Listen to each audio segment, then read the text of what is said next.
निर्मल उज्ज्वल credit cooperative सोसायटीतील ठेवीदारांची चिंता दिवसेंदिवस वाढत आहे।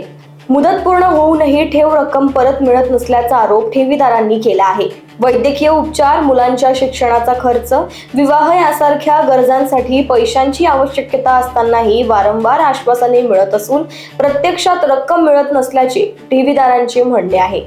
यामुळे काही ठेवीदारांनी संस्थेच्या शाखेसह संस्थापकांच्या निवासस्थानी जाऊन आपली व्यथा मांडली। दरम्यान या प्रकरणात संबंधित संस्थेची किंवा अधिकृत यंत्रणांची भूमिका समोर येणे अद्याप बाकी आहे। 500,000 रुपये मागून तरी ते देणार आले। तारीख देत जाते आणि ठरवत जाते, तारीख देत जाते आणि ठरवत जाते। तुमचा किती पैसा आहे? आम्ही आमचं 8-10 लाख रुपये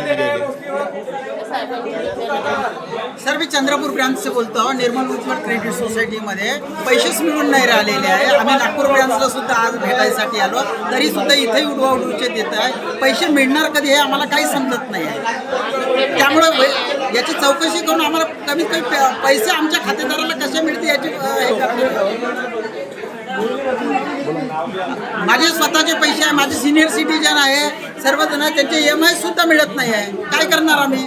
खायचं आता आत्महत्या करण्याचा दुसरा पर्याय काही उरलेला नाही। लोकवाहिनी मीडियासाठी रोशन बोकडे यांची रिपोर्ट, नागपूर।